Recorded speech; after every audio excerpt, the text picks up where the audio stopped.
Welcome in. Welcome to the Hoof Podcast live on Tuesday night, post NFL draft. What a great time the NFL draft turned out to be. Thanks for tuning in with us on Cover One. Hope you guys tuned in over the weekend on the great NFL draft coverage by Cover One. My man Anthony was definitely part of the team. I think everyone did a great job in that, especially the guys out in Vegas, giving their live reaction. Greg, Eric, and Aaron. So yeah, it was an awesome weekend. Doing the coverage live all 3 days was fun as well. Getting to interact with everybody, all the fans of Cover One tuning in. At times we were up over 850 viewers live. It made it very exciting and fun to go through, and it's just fun to kind of share your live reaction. I mean, I'm on the camera when I see the Bills pick, and you could see my reaction as well as the other guys who were on, and it was a fun thing to be a part of, both the excitement, kind of confusion at times, disappointment, and we're going to get to all of it tonight as we go through what we really think of all these picks. Yeah, so I'm guessing your wife's not into the draft. Not at all. Or any family members or friends. Yeah. I mean, you were dialed in all weekend, all 3 days. You were dialed in. That's right. Yeah. So it was kind of my thing. I'm like, okay, at this time, I spent time with my son during the day, so that I said, all right, 7:00, I'm done. Saturday morning, Kathy and I did something Saturday afternoon, so I was only part of it halfay on Saturday. Yeah, I think it was like 2013 when the draft was just starting to be on TV and like being an event, right? Yeah. At least it seems that way. Yeah, I would host a party, right? And I would, get the pizza, get the wings, got the beers ready, invite the boys over, and nobody showed up ever. This is what started my wife and I's tradition of traveling together every year. Is I would host parties and literally no one would show up because they don't think the draft is an event yet. So just to see that it's grown, this much is, we were kind of ahead of the curve on that. Right. And now you get to go somewhere and have fun and watch the draft together. Exactly. So. Now it turned into a great tradition. So you'll never see me on live draft coverage because my wife won't let me. Yeah, you guys have every year. Speaking of ahead of the curve, I did see Mel Kiper, 39 years. Been hosting wow 39 years. That's incredible. Way ahead of his time on that. I mean, talk about having the coolest job ever, though. I mean, that's what he does. He evaluates college players all year long and leads up to the draft, right? And then that's the number one guy everybody thinks of or talks about, right? Where's Mel the Kiper Godfather, guy? right? Yeah, I definitely agree. I still enjoy Mel for sure. Anyway, let's get into it. Welcome to Tuesday, post NFL draft. Let's jump right off here. Deandre Hopkins suspended 6 games for PEDs. Yeah, big news today around the NFL with the Hopkins suspension. 6 games. I guess he still gets to go through preseason and all of that, but once the season starts, 6 games suspended without pay for violating the PED substance abuse. And it's an unfortunate thing. He's one of the stars of the game, one of the best wide receivers in the NFL, hands down. We all know that. And the fact that he got caught using something he wasn't supposed to is not great. And, I read the story today. And just like most athletes, he's deny. Oh, I didn't know what I was taking, or I have no idea how this became positive, and I want to get to the bottom of it.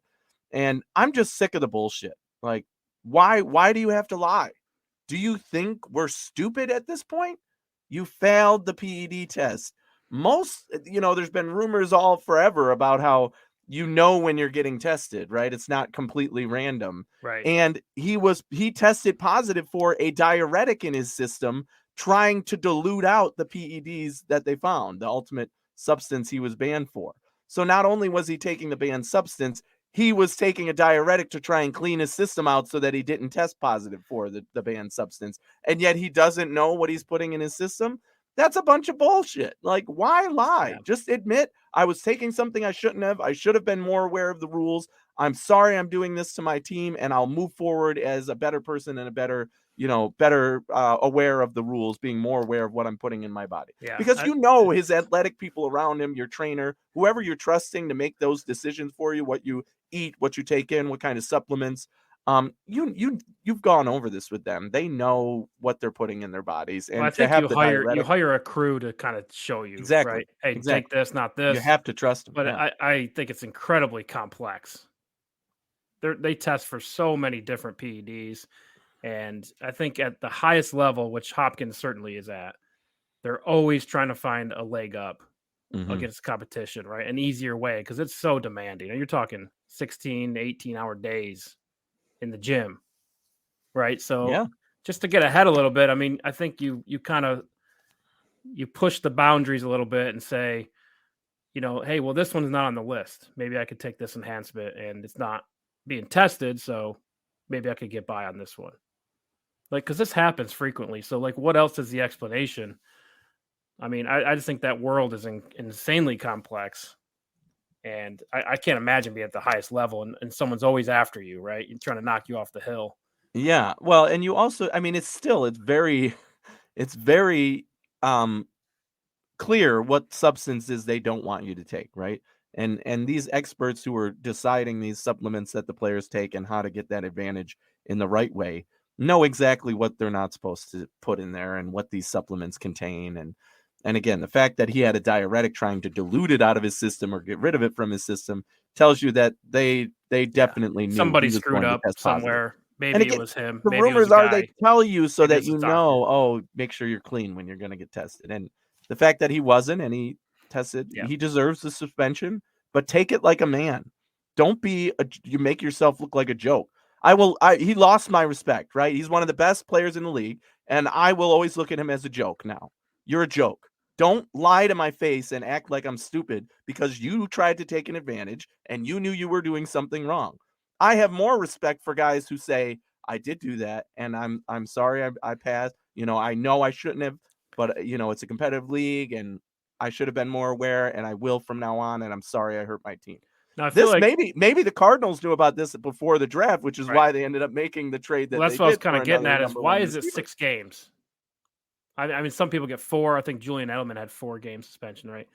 Why 6? Yeah, I don't know if it's the type of PED that he tested positive for. There wasn't much in terms of the at least not this morning, the article that I read. It just said that it was 6 games and that he had a diuretic as well.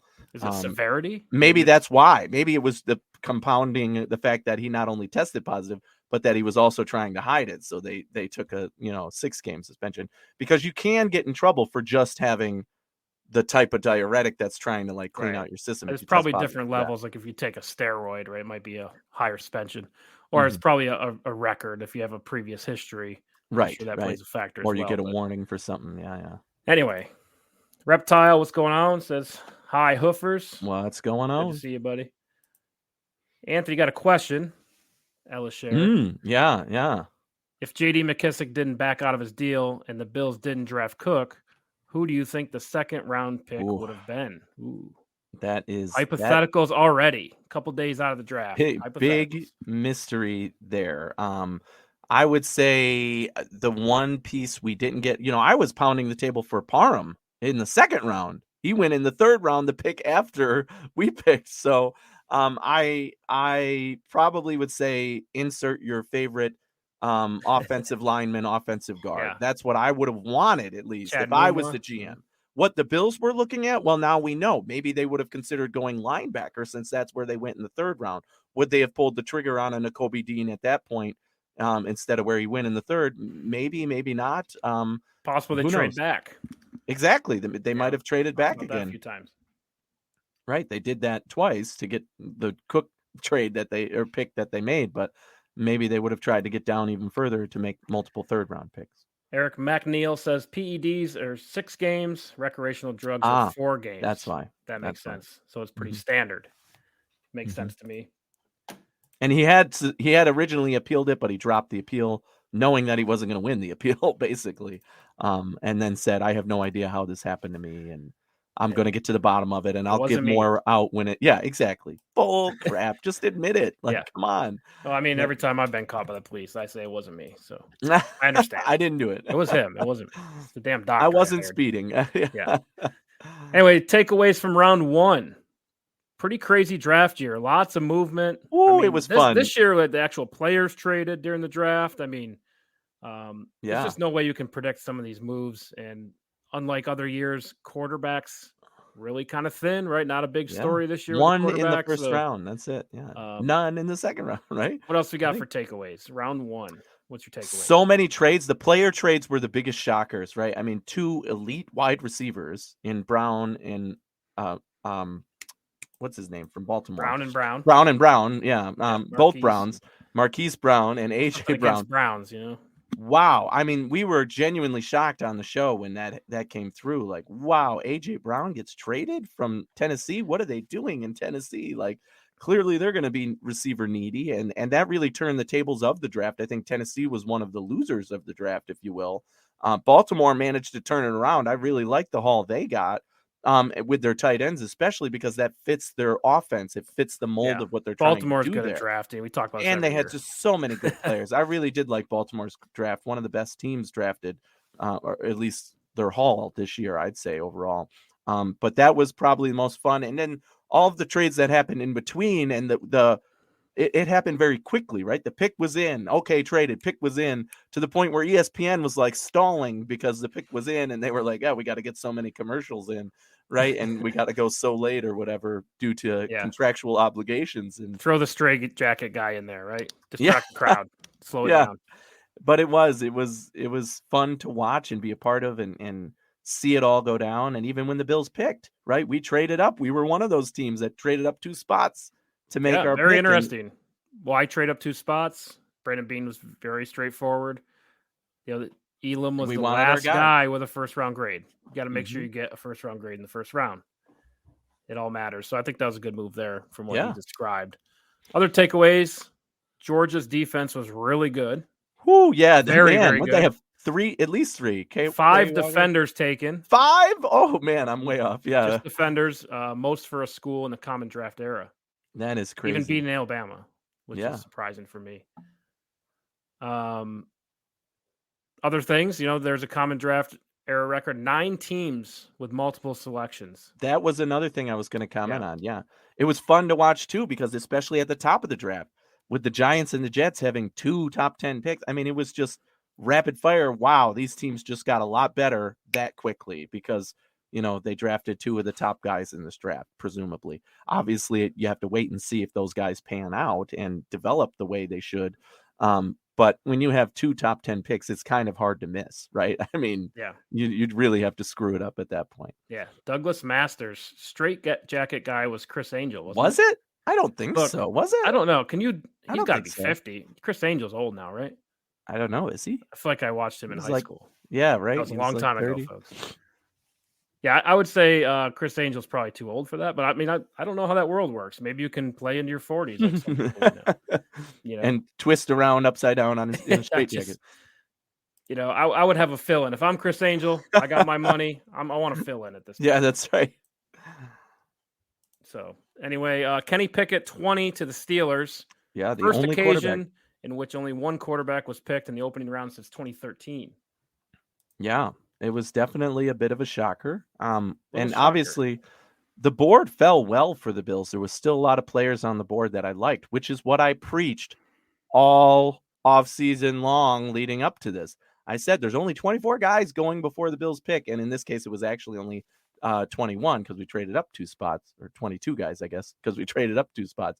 But so much talent was falling to the Bills because teams were going in the direction of not necessarily positions of need for the Bills. And with only one quarterback going, I had 2 going before the Bills pick, and still only one went, and we had our pick of multiple guys that could have been excellent, fill-ins for the Bills. But obviously I was very happy with the way it worked out, and we'll get into that in a minute. But yeah, one quarterback was a little surprising. But did you get a chance to watch the quarterbacks at all?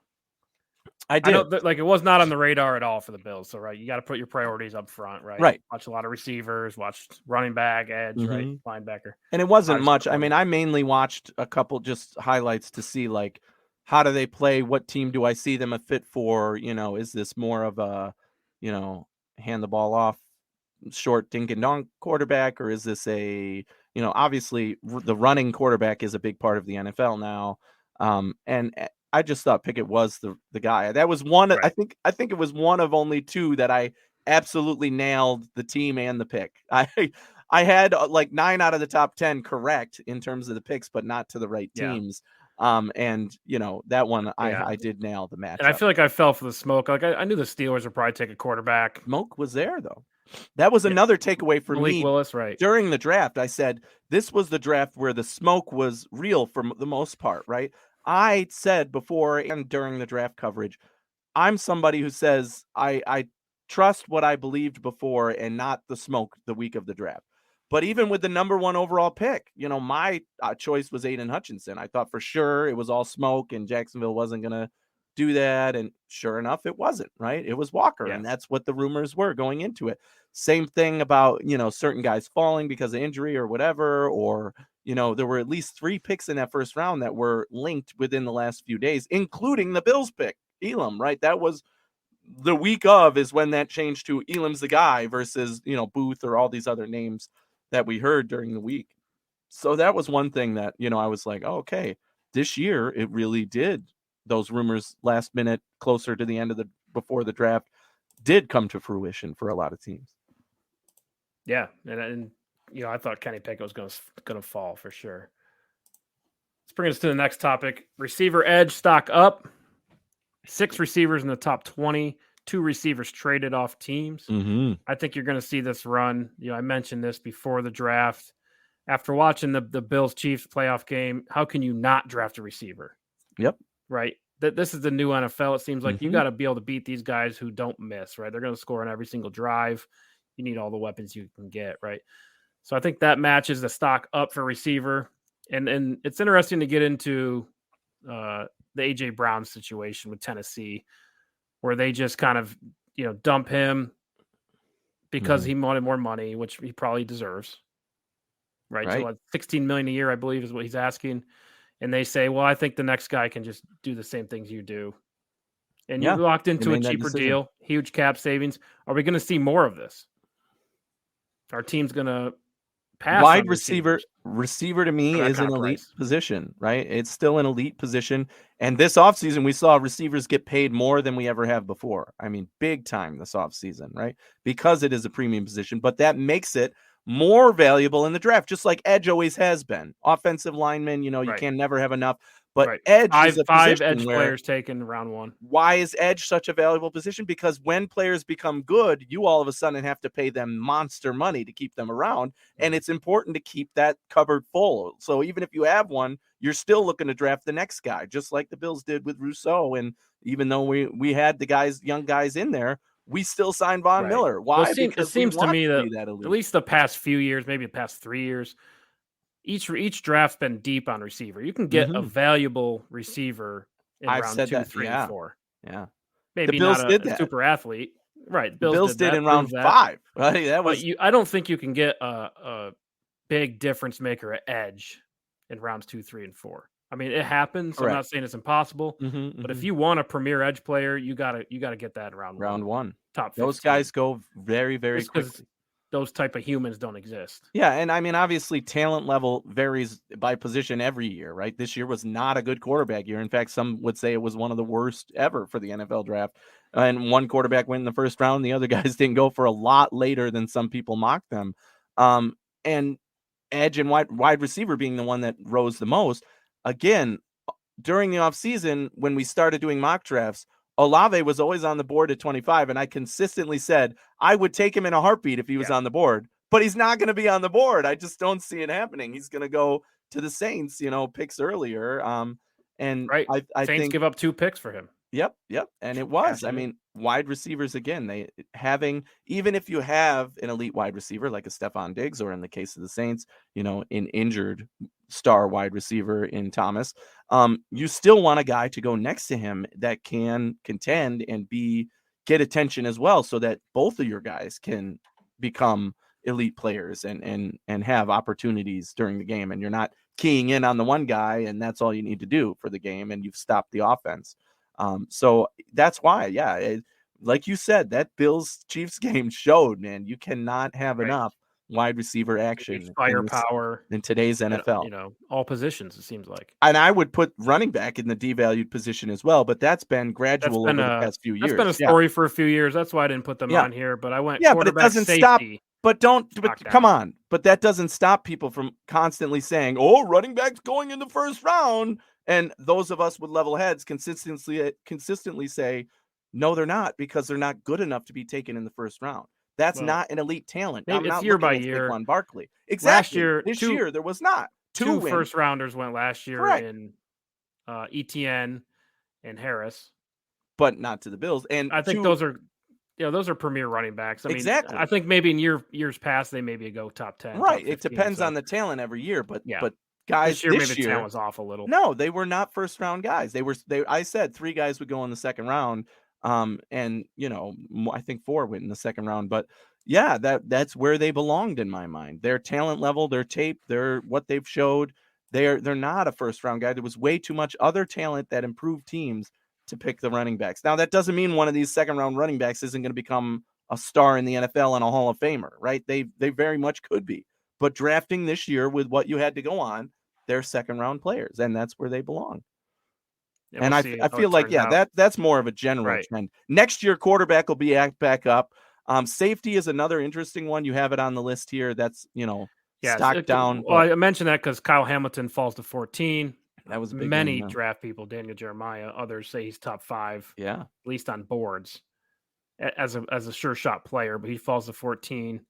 31 Bengals take Hill, Daxton Hill from Michigan, and Kine to 32 for the Vikings. It just seems like safety is kind of one of those positions that just kind of falls off every year. Yeah, I'm not sure what the reasons are, but I mean, Daxton Hill, I think, was a guy who many analysts had 15 to 20 toward the end. Yeah, right. Yeah. So going to 31. Just all those receivers go earlier. The value kind of shows itself, right? Mm-hmm. So yeah, I think safety's down a little, and quarterback this year. Just to mention this again, I got it. Like, the quarterback class wasn't as good as years past, but there's always a few teams that get desperate. I don't think we saw that this year. I think teams were a little more patient with the quarterback position. Yeah, surprising. Even like Malik Willis should have been a second round, third round. Yeah, in my opinion. I mean, you got the arm talent. You just don't see that often, especially his athleticism, running ability. The game's changed. You want a running quarterback these days. There's something else going on there, but I think a lot of it has to do with teams we're just not needy at the position. Maybe there's abundance in free agency. Maybe a lot of teams have their guy. We did see a lot of movement as well. So stock down for quarterback this year. Definitely. Anyway, let's get into the Bills picks here. A couple takeaways. Anything from undrafted players? Yeah, I think the big takeaway from the undrafted players is that, it seems like every year there's at least one who sneaks in there and makes the team. A couple that I've fallen in love with over the years, including Reggie Gilliam, who's now a mainstay on the roster, basically. And this year, because of the picks we did make, I think there is open competition for some of these positions, including at guard, right? Guard, we need depth at guard. We signed a couple of offensive linemen. One of them from Northwest Missouri State. Yes, right. And Owen. We know that it tends to be that a lot of these smaller school guys are the ones who go undrafted and tend to be wanting to sign with clubs. I think the biggest takeaway is Beane mentioned even that the Bills now being such a premium team with a deep roster that it's going to be harder to sign undrafted free agents, but they were still able to find a number of guys to come in. I think one of the shockers for me was that wide receiver. We signed a couple of wide receivers at the position, right? Do you have the names in front of you? App State, Malik Williams.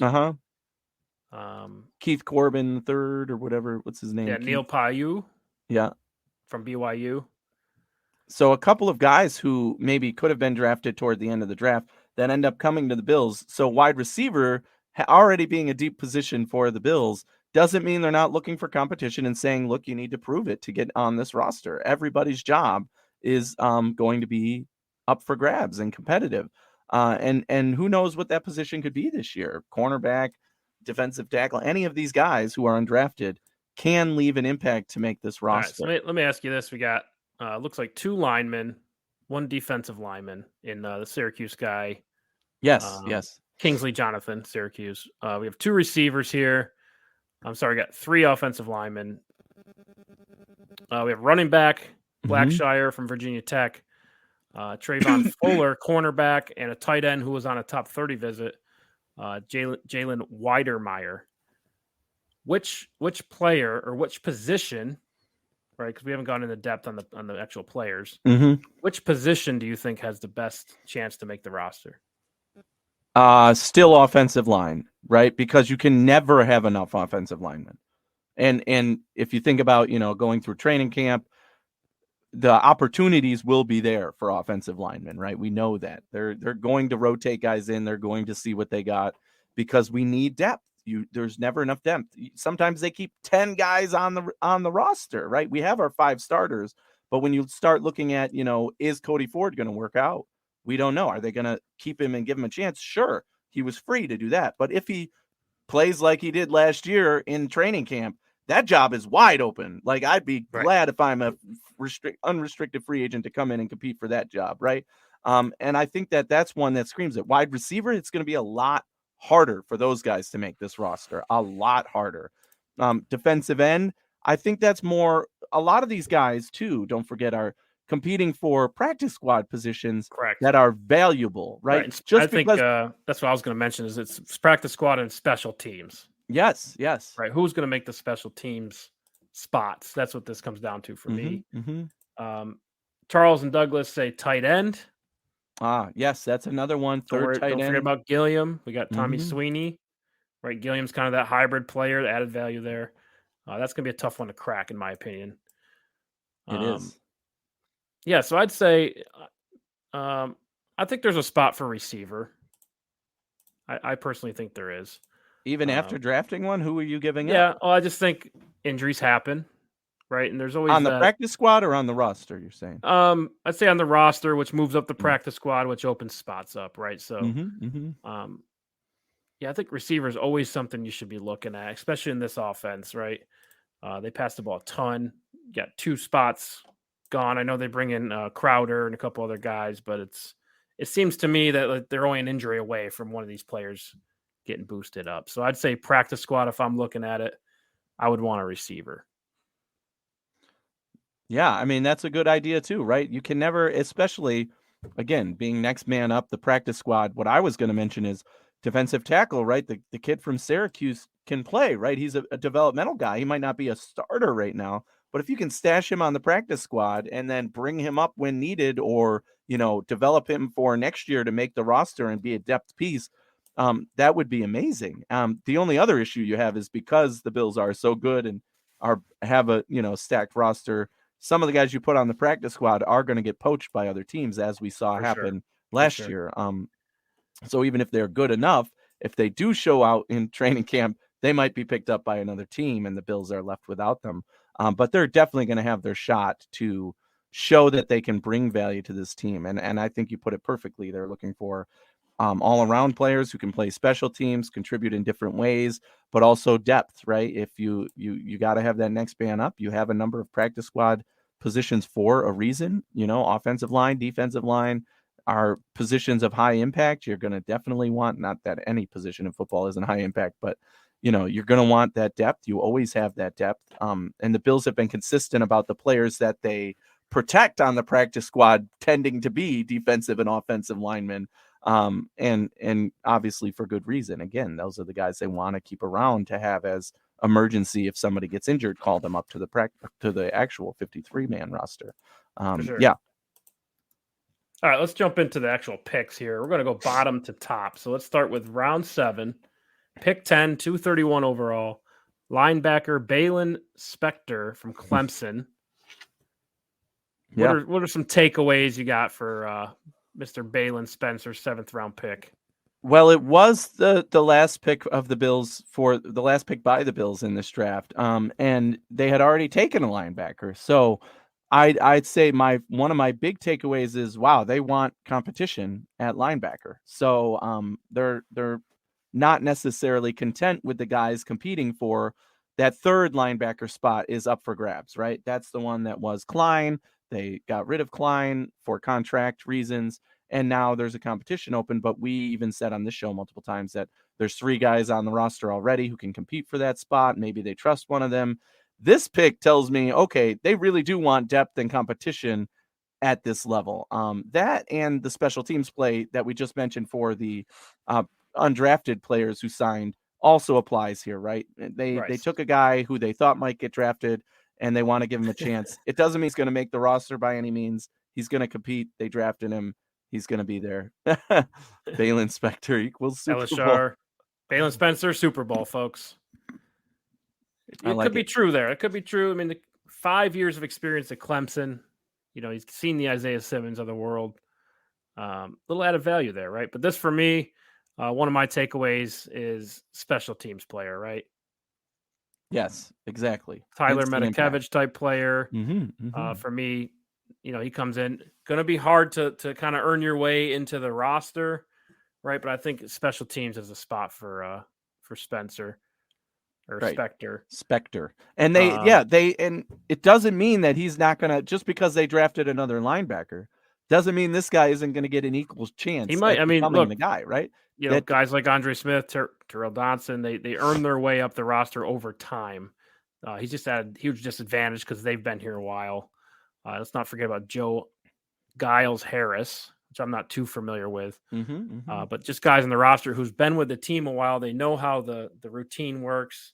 They're familiar with the area. It's going to be tough for Baylon to crack the roster, in my opinion. Let's not forget AJ Klein still available on the free agent market. That's right. Maybe a cheaper option, right? Anyway, let's get rolling. Lots of picks to get to. So let's go to round 6, pick 31. Offensive tackle, Luke Tenuta. Yeah. Right. Tenuta. First takeaway for me was he's more of a tackle than a guard. So swing tackle player, high upside. I know a lot of the guys who went deeper than I did on positions like this were excited about this pick, the Cover One team, because he is, more of a developmental player, obviously going this late, but has potential that they like as a swing tackle player. 6'8", really tall guy, shorter athletic. Arms, shorter arms than Deandre Hopkins. I mean, obviously there's workarounds for that, but just when you're doing the measurables, that's probably why he falls to round 6, right? Right. And you're not necessarily looking at him as your third tackle, although he could technically earn that spot. But having a fourth tackle, that's a valuable thing to have somebody who can play both positions. We know they love that kind of versatility. And who knows, maybe they do test him out at guard too and see if he can play there as well. You never know. But, he's athletic, he's strong, he's a big offensive lineman. We expect him to be able to compete. And similar to the last pick, let's see what you got. You can make this roster, or you can get cut and put on the practice squad, and that wouldn't surprise me either. Another takeaway for me is the Bills didn't get enough for Wyatt Teller. Right, another Virginia Tech tackle going here. Wyatt Teller traded to Cleveland 3 years ago now for a 5th rounder. Just kind of funny we take another one here. So in the 6th round, I think Beane did mention something like that too. Maybe you should have been a little more patient, but you just don't. You never know, right? Yeah, I mean, you have to make tough decisions in the time, and good teams. Beane's made it. Good teams develop players, and they start for other teams, right? Exactly. So just a little different side of things, but just kind of reminded me of that. All right, moving on to the next one. Pick 6 in round 6. Cornerback Christian Benford. What do you got for takeaways for Christian Benford? Depth, right? This told me I was, again, one of the things my goal coming into the draft was take 2 cornerbacks and still sign a veteran cornerback, because we don't know what's happening with Trey White, although they did come out and say they are aiming to get Trey White ready for the season week 1, which is phenomenal. And that would be great for Bills fans. But still, I would rather play it safe and say, even if he's 90% week 1, let's not play him until he's 100%. Okay. Yes. Because we want him ready for the playoffs this year and not, hobbling his way through the season. But this is a good depth piece. I love the idea of 2 cornerbacks, bring them in, let them compete, competition for Dane Jackson, competition, not that our first round pick should work out, obviously, and we'll get to Elam in a minute, but this it brings up what role cornerbacks play on this team. And you can, again, that's another position where you can't have enough depth when you play consistently 3 cornerbacks on the field. And if one of them goes down, you want to have guys who can come in and fill that roster. So could he take the place of, a Dane Jackson? Maybe. I don't see that happening in his, rookie year, but depth piece, could he make the roster and be that fourth, fifth cornerback go-to guy? Sure. And those guys still see snaps on this team, right? And Yeah, I got 2 takeaways for Benford. Mhm. Number one, the Bills need developmental talent, right? That bottom part of the cornerback room. We know Dane Jackson can play. Obviously, took Elam first round. He's going to play. Mhm. Taron Johnson, Trey White, right? They're starters. It's the people below that. We know Cam Lewis is probably next, but then after that, who's up and Yeah. coming, right? You always want to be developing talent. It seems like. I think that's why they draft Benford And here. I I wouldn't mean, call Cam Lewis a lock on this roster at this no, point but either. I mean, I know we saw him on the field. He's the most Certainly. recent cornerback on the Yeah, roster outside of the guys that start, obviously, exactly. uh, that has And seen action, right, in a game. I guess another takeaway for me that I could have mentioned earlier when you were talking about themes of the first round or themes of the draft, versatility became a big theme in this draft. I feel there were a lot of guys who are listed at one position, but really probably are playing one or two positions, listed as linebacker, but could be Right, linebacker, safety, cornerback, right. whatever.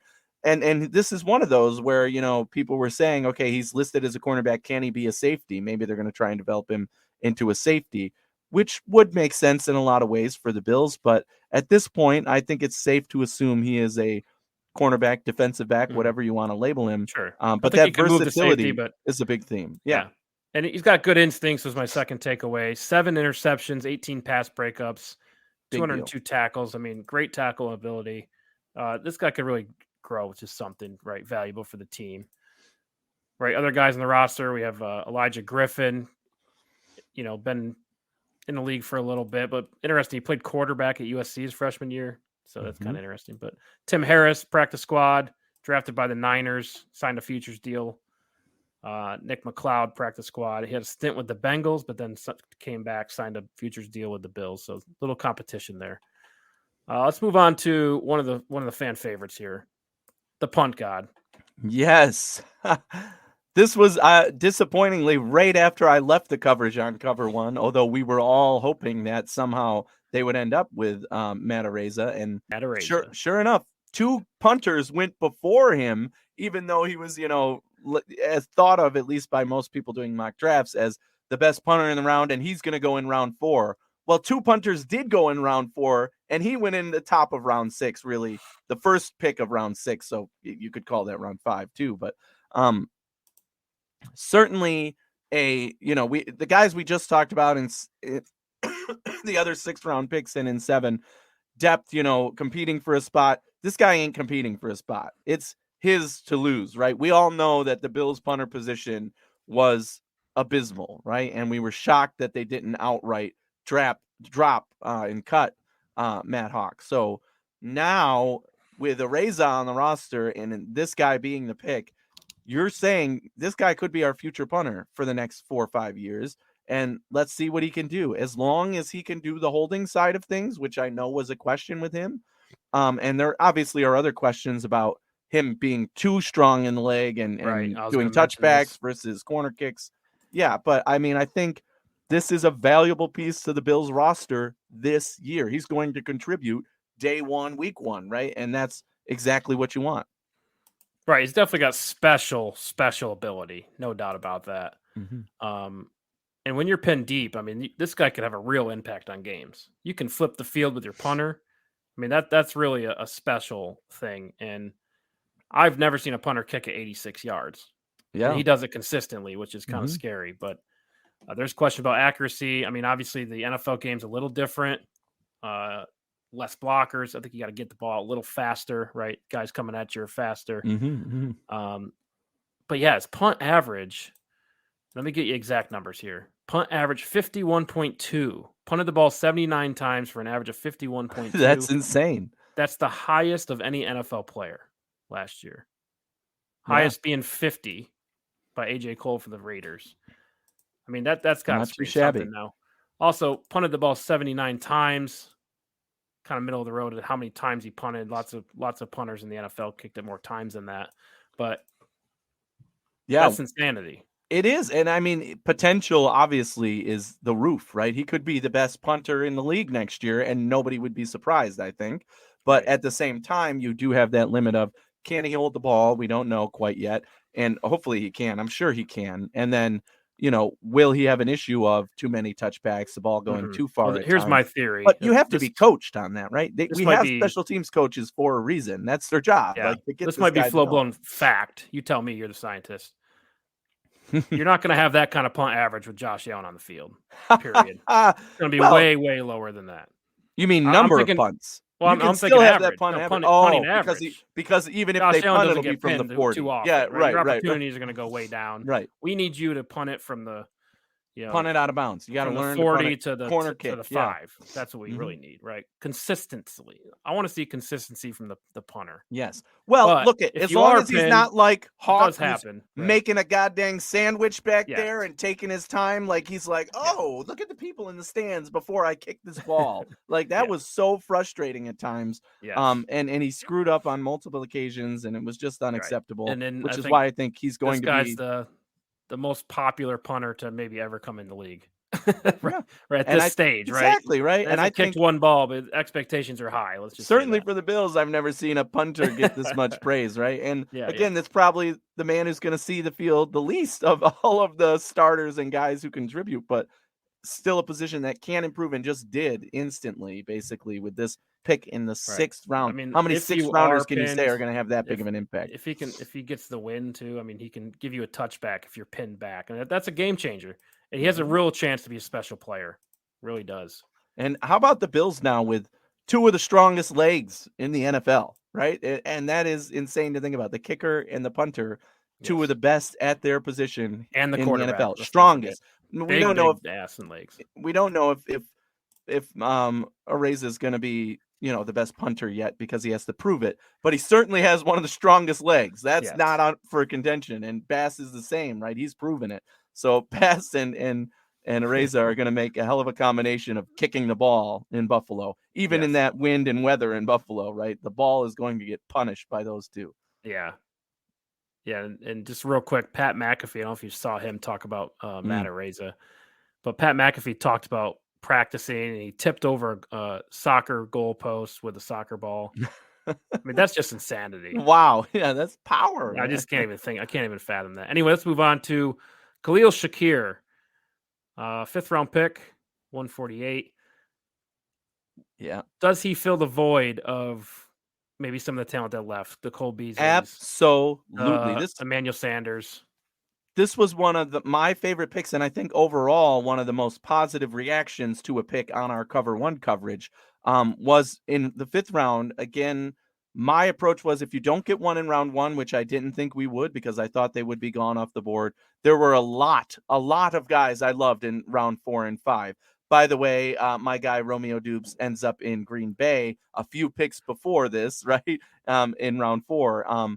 And Shakir was the name there. When we were on the coverage, I said, Shakir's the name I want right now. Like, give me Shakir. He's the one who fits the Bills' needs the most. And my comparison was directly to Cole Beasley. This isn't a 6'8" wide receiver who's got long arms and can, do things that way, but he's crisp at running routes. He can make guys miss. He's reliable. He catches the ball well. And he can end up being the Cole Beasley in this Bills offense. And that was a big hole left by that departure. The big conversation too was, do you go with an elite? Do you draft a guy who's competing for the number 2 position on the wide receiver depth chart, or do you draft somebody who's going to be a slot receiver? And to me, in Shakir, they ended up with the slot guy who is going to fill that Cole Beasley role and can make guys miss and make big plays and make plays on the sideline. I am so excited for this Shakir pick. And overall, the analysis I read too, he was one of the most hyped picks, saying this could end up being the steal of the draft in terms of the production expected from him, which the wide receiver position was deep in this draft. Sure, I agree. I mean, big statement, but I just think the versatility. That's one takeaway I got. The Bills have been after versatility since McDermott's been here, basically, ever since his second year, right? Mm-hmm. That's been a big thing. Daboll was big on versatility. Mm-hmm. Sounds like they're still in that same mold, right? Somebody who could play inside and outside. Maybe that's just where the league is now. You got to be able to change it up, but that's comes off the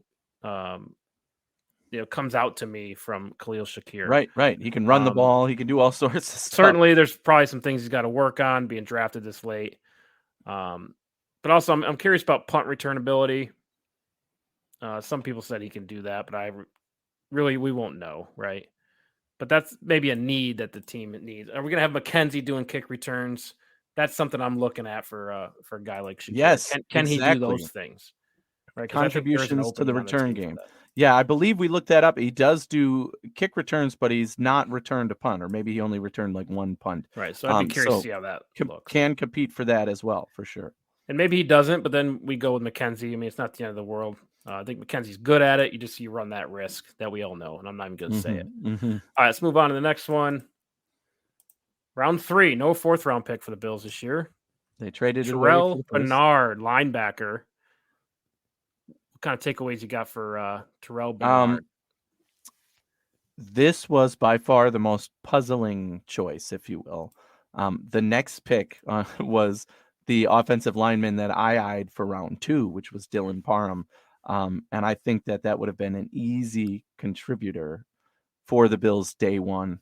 You have depth. Day one, you have competition. You have potential long-term starter. So the pick of Bernard was a bit shocking. And overall, again, on cover 1 coverage, there was disappointment. There was anger. There was shock by all of us. But I think my reaction was, okay, not the guy I thought they were going to pick, but that's fine.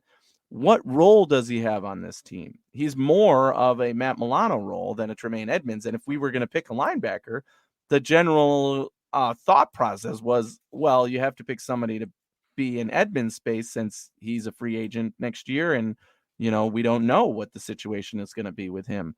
But watching his tape and learning more about him after the draft, this is a football player, much like one of my favorite players in the draft, Nakobe Dean, who fell due to shoulder injury concerns in this draft to just a few picks before the Bills took Bernard. When you watch his tape, you see a football player. He's very good at tackling, pursuit. He can, rush the passer very well, but he's not quite as polished as, somebody who can come in and start day one or something. Sure. Love that it brings depth to the team. I definitely think it's signaled right away, like, okay, they want somebody to be that third linebacker, and maybe Bernard can fill that role, even though, again, he was more of like the Matt Milano type linebacker, and that's one of his main comps. He can still be on the field and be that third linebacker and rush the passer, which is something he does very well. Right. Or he can, compete for depth at the position and maybe lose out to one of the other linebackers, but maybe still worth the pick, at least in the eyes of Brandon Beane. They clearly saw something in him that said, this is a guy we want on our team. Yeah, and I think he is undersized for a linebacker, but I think that's where the league is going. And what the Bills have done with Matt Milano has been really impressive. I don't think we talk about that enough. Love Milano. Milano's one of my favorite players. He's very undersized, right? 6 foot, 223. I mean, that's coverage, right? That's another big undersized part of Bernard's linebacker, game. right? And I think this guy's right in that same mold. I think the Bills kind of maybe saw some of Matt Milano in him and saw that they could develop that, right? Another thing about Bernard is his responsibilities kind of grew over time, right? He had 86, snaps in the slot. Yes, yeah. 661 in the box.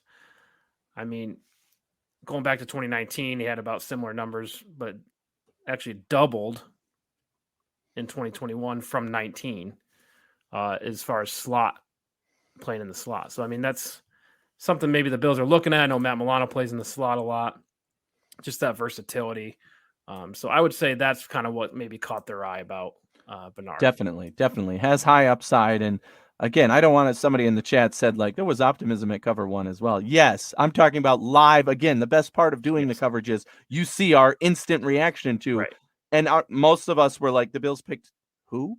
Yes. Not that we didn't know who he was, but like, oh, that's a different direction than we were expecting. Well, also, why? when Milano goes down, it's almost AJ Klein comes in. You almost have to change the scheme a little bit. Right. Just two different type of players. I think Bernard now can come in and fill that Matt Milano mold if he, knock on wood, goes down. Yes. Right. So I like the pick. I think it does fit that sort of mold. It just comes down to, can he develop into what Matt Milano did? Matt Milano seems like a unicorn, right? Yes. A 5th-round pick who becomes a permanent starter, who turns down big money to stay with the team. I mean, there's only one Matt Milano. Exactly. And we have him, luckily. Exactly. So let's move on to round 2, pick 31. I'm not sure how you feel about this. I know you hate running backs, but this is a round 2 running back, Anthony. Yes, that's right. Was it round James 1? Cook. No. And you know what they didn't do? They did not trade up for a running back, which would have been a bad idea in my mind. They traded down twice and ended up with 2 more picks because they knew they wanted to take the running back they wanted in the position he was valued at, not reaching for, trading up into the top of this round to try and get a certain other running back that was the apple of a lot of people's eye, cough, cough, cover 1. But the guy they end up with is running back James Cook in this spot. Was it the player I wanted? No. Do I like the pick? Absolutely. There's a lot that James Cook can do for this team right now. So my initial takeaway was, you have another weapon for Josh Allen, somebody who catches the ball out of the backfield, somebody who can, be that running back number 2. What does this mean for the rest of the running backs on the roster, aka Zach Moss and Duke Johnson? I don't know. Who is he going to take Johnson's spot? And now he's the pass catching running back, and they end up keeping Moss because of the years he has left. Possible.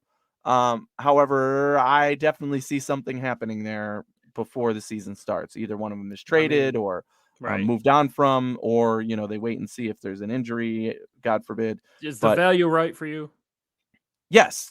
And he was one of the running backs that I saw going in the 3rd round or in the 2nd round, excuse me. So the top 2, in most people's minds, I did not see Spiller. I think, remember when we analyzed running backs on the show, my reaction to Spiller was like, meh. I would have been disappointed if the Bills took Spiller here. I would have been like, no, why? I don't see his value. James Cook was the upside running back that I had as number 3 that I wanted and could see the value that he brings to the Bills, especially when you're looking at, pass catching. The Bills are really showing their hand this offseason.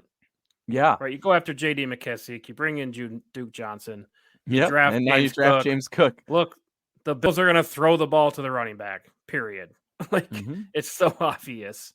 Yep. Mike Shula goes back to, the 2 running back sets with Carolina all those years. Ken Dorsey's there as well. They had huge success with that. I mean, pass catching running backs was big, right, in that offense. Mike Shula again with the Giants. Saquon Barkley, obviously, they had I forget his name now, Gilliam, I think. Pretty decent running back from Clemson as number 2. Go to Denver, 2 running back sets there as well. So, I mean, I think they've been looking for that second running back. James Cook, he has huge ability in running routes. Arguably the best route running back in the draft, right? And I think that's going to be huge value with a guy like Josh Allen who could run it on you. But I think the Bills are really showing their hand with this pick. That's one definitely. of my takeaways. Certainly a contributor. Certainly the value where he belonged. Again, you picked up 2 picks and took a running back rather than trading up to get a running back. You took the guy who can be an upgrade on day 1. He's going to make this roster. Right. He can have an impact right away. And when he's on the field, it doesn't mean the Bills are throwing the ball to the running back, right? They could be handing it off to this guy and he can still make a play. Sure. But, does he bring that much of an upgrade? I don't know. He's very, very good in the passing game. Something the Bills haven't had. Yes. Right. We've been waiting to see that from TJ Yeldon. Yards after catch. Right. Speed in terms of getting it to that dump off running back, right? Our running backs currently do not. We saw that a little bit with Matt Breida, but this will really open up that part of the game, in my opinion. By speed, I mean that burst too, right, not if like he can get up to speed. Yeah. Another takeaway. I don't know if this is does this matter or not. James Cook training with Devin Singletary pre-draft. I mean, he's already in the embedded show before the draft. I mean, is that homework or what's going on here? Was he pre-drafted? Coincidence. The Bills do their homework is the takeaway. Exactly. And trust me, they talked to Devin Singletary probably and we're like, hey, what do you think of this kid? Yeah. Can he be the one next to you, And obviously, he watching probably got Embedded, glowing and I look, reviews. is that James Cook already in the Embedded show? I mean, that's doing your homework, folks. Yeah, the Bills know their guys. That's for sure. Any other takeaways for James Cook? The big thing was no running back in round 1, which is great. Running back where it belongs. Impact player. Let it go.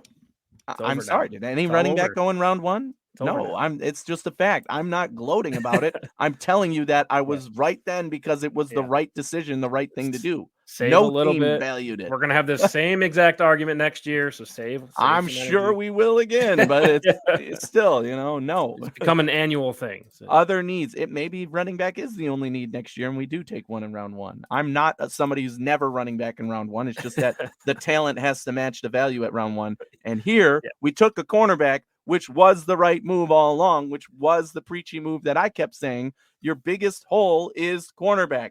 There is 5, 6, 7 cornerbacks who can go in this first round.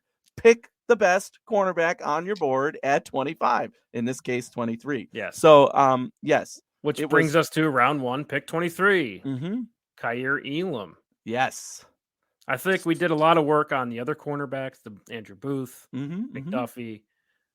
Kind of slept on Kaiir Elam a little bit. Until the week of the draft. I know you and I did because we watched film and stuff together. Yeah, until the week of the draft when his name came up a lot more. Right. And then I started looking into him, and my prediction, my final prediction for the draft for the Bills pick was Andrew Booth, but we knew he had injury concerns, which did drop him in the draft a lot. And I said, if it's not Booth, then I want Elam because he matched what the Bills were looking at. And for no other reason than that, really, other than, I mean, I liked his tape, but he wasn't one of my guys on the radar until I heard the Bills were interested, and he made sense at the position. So although Booth, fell for injury concerns, I think Elam, the more I learn about this guy, the more I absolutely love him as a player, as a cornerback. I mean, as a contributor on your team. He is processed through and through. He is developmental through and through. He is everything you want on this roster for Sean McDermott. Okay.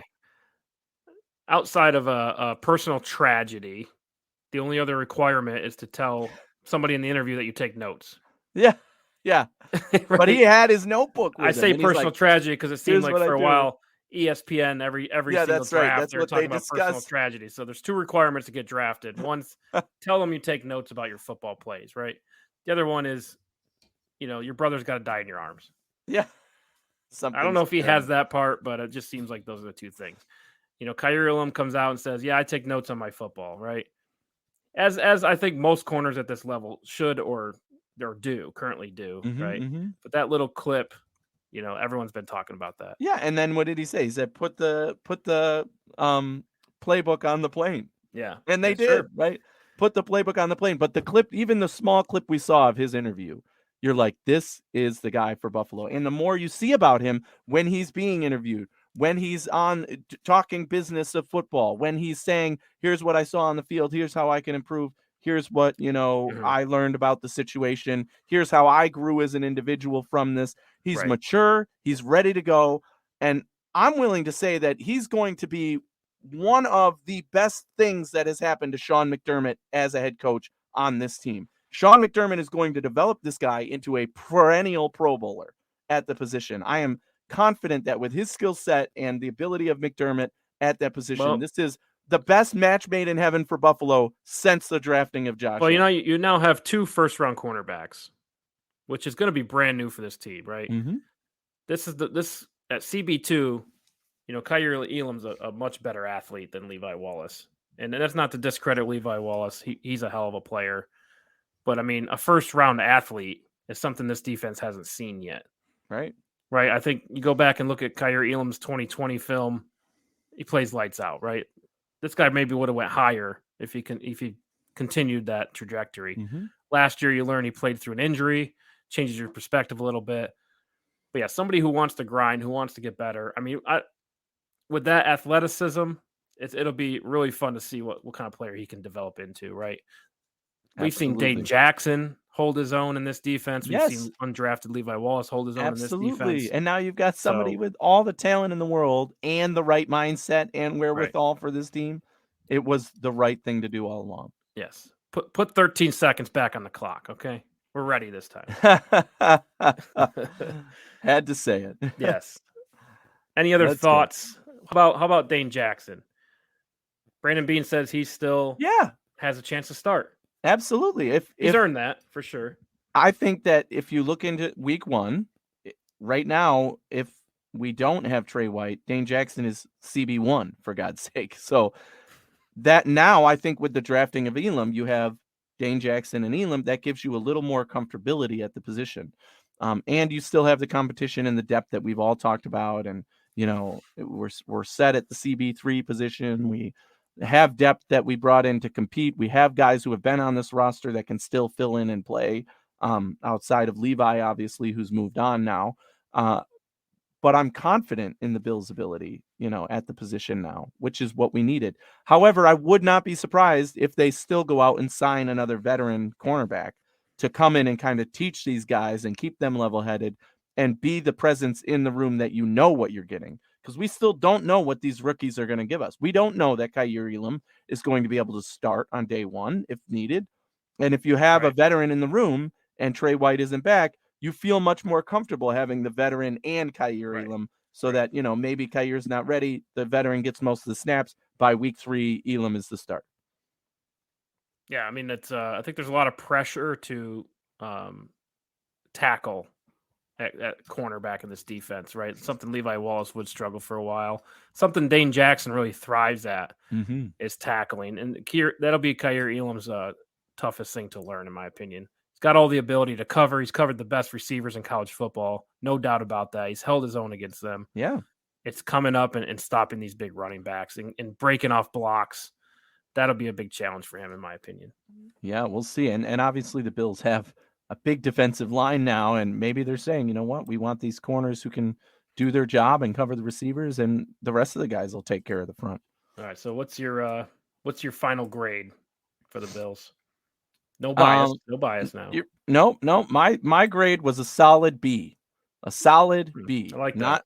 Not, B plus, whatever. I do grading for a living, right? So this draft is definitely approved, right? Solid B. Again, I give the Kair Elam an A plus for sure pick. Again, the Cook pick, he was picked where he was. That I'd give a B plus to, right? So the third pick, I like Bernard. B. I mean, I think B is where the rest of the picks work out. So they kind of balance each other out. What's different solid yeah. B. I mean, you could say they went best available, and it just happened to work out that they filled 2 big needs. I mean, there's that argument. We're never going to know what their board actually looked like. Only a few people will, right? But it seems like maybe they were going for needs this year, where I feel like last year they kind of went best available. True. Yes. Right. So I like the B. I don't think it was. Yeah, exactly. And I don't think it was an over-the-top draft. Like, hey, oh my God, this is the best draft ever. Exactly. It was not a bad draft, no doubt about that. And we'll see. Exactly. That's just how it goes with this stuff. I think you could argue three players who will impact the team from day 1. Elam, obviously, as the first round pick. Cook, was running back a need? So many people said running back was a need. No, you're wrong. Running back was not a need. It was a luxury position that could be upgraded. It could definitely be upgraded, but it was not a need. Cornerback was a need. We had bodies. We needed bodies. I think it's a running need. Running back was an upgradable position, but we had 3 guys on the roster, 4 if you count. I think running back is a need because it's now Ken Dorsey's show. It's now Mike Shula's there with him, helping him to do what they want to do. They need a James Cook type player. This is why they go after the J.D. McKissick, right? That would have been a huge get for them.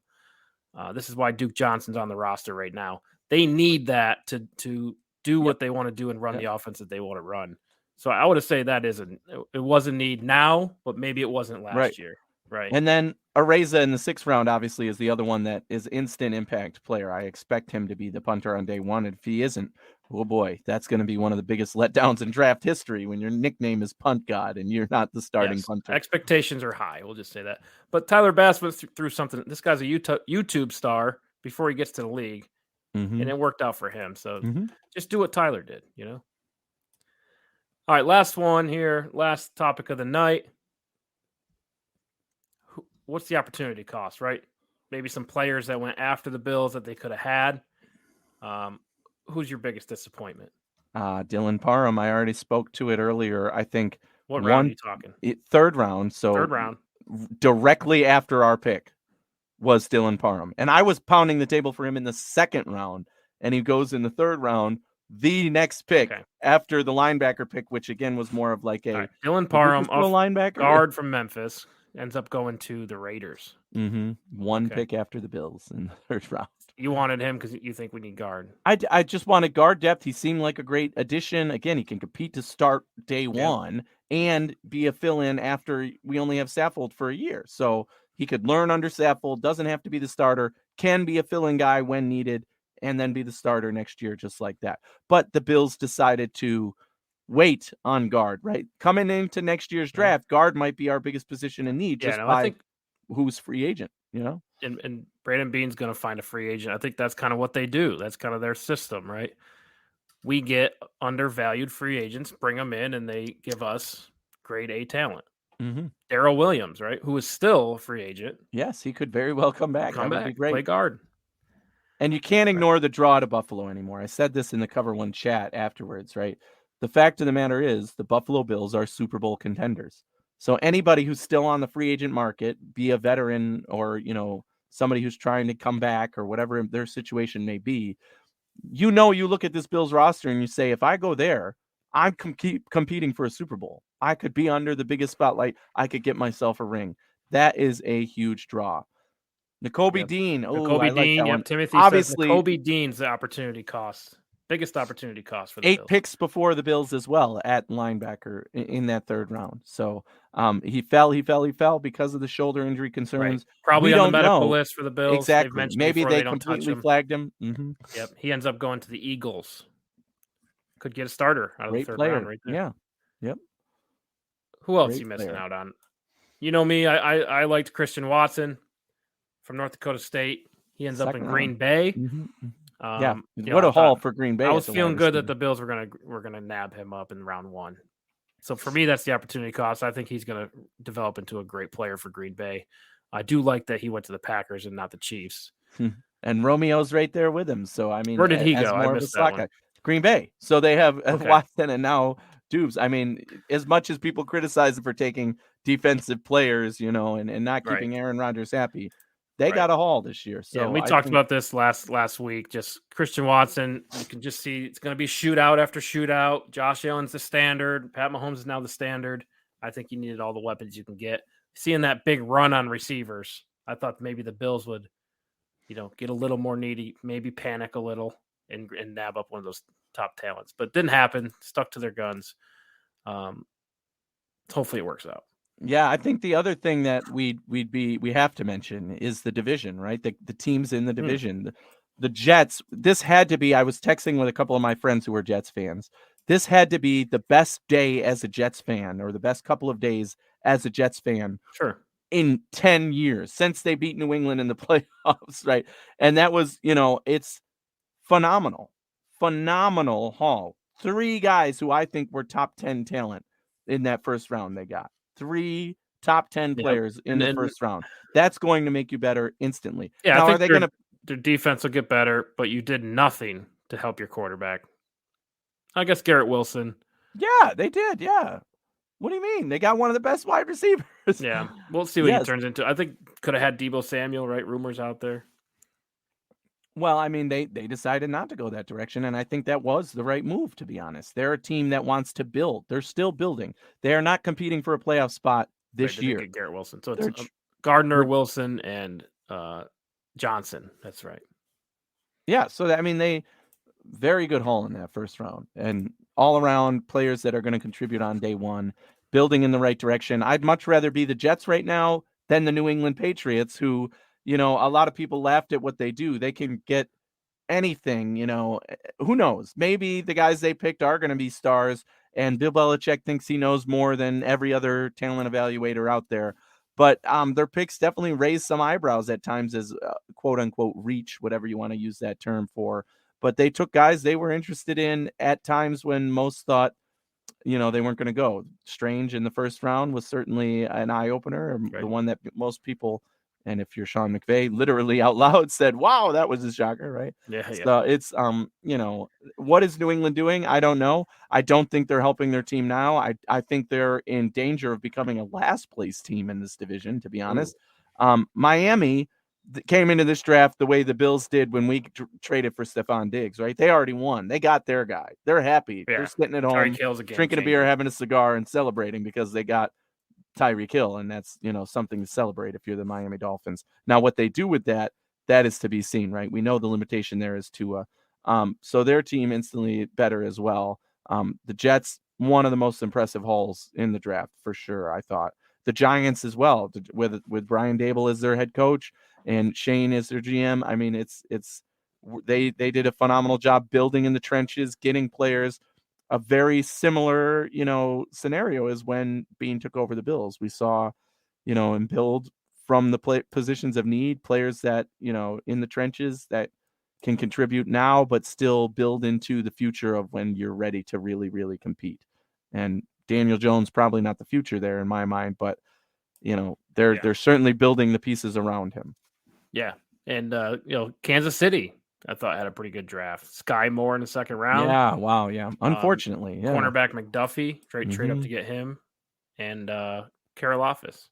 Yeah, wow, yeah. So again, three guys who are very good draft for them, and they will compete with those guys. So it's a pretty good haul for them as well. Unfortunately for the Bills, they did get better. Now, still losing a guy like Tyreek Hill, in my mind, gives us the edge. The Bills the edge over Kansas City right now. Yeah, we'll see. I think all eyes are on the quarterbacks in the division. Obviously with Miami, will Tua step up this year? Will he be able to match the expectations that just went up? Right. Obviously, we're all looking at Zach Wilson. The guy's got crazy, crazy talent. You just got to rein it in a little bit. We always see that jump from year 1 to 2. Though. Right. Yeah, less expectations. He needs to improve, but he doesn't need to make the playoffs this year. I think it's fair to say Zach Wilson's the second most talented quarterback in the division. Absolutely. No questions asked. I mean, Mac Jones if he's in New England, who knows what that looks like, but I'm a fan of Zach Wilson. I'm hoping he doesn't rein it in, but he's definitely got all the talent in the world. So watch out for him. But we've said this many, many times before, and the results are always the same, right? Somehow the Bills turned that around, but the Jets and the Dolphins haven't been able to figure it out yet. So anyway, that's all I got. Appreciate you joining us tonight. And hey, drafts in the books. Yeah, crazy we're that's ready. Over. We're looking forward to mini camp, training camp. Yeah, continuing to bring you the content here at Cover One. There's still going to be things to talk about, things to discuss, even though it's post draft now. We're going to get to know these players better, get into the off-season workouts, and approach the preseason. Before you know it, it's going to be preseason. It's going to be week 1. Right. How about the schedule release coming up the 12th? That's right. That's a big thing as well. Next big moment. I think they're doing a weird thing this year where they're announcing some of the primetime games, some of the bigger games before the 12th, and then the 12th is when the entire schedule will come out. So we may have a few Bills games on the schedule where we expect that the Bills will be in some key primetime games whenever that may be. Pretty soon it'll be nationally televised, and you'll have to cover that too. Exactly. So it's a year-round league, folks. Plenty of stuff to talk about. We're going to keep USFL. Haven't watched too much of that. I've seen it on, but I have not been following it, if you will. But yeah, it contributes, right? There's developmental type leagues. For sure. All right, we'll talk to you later. Go Bills.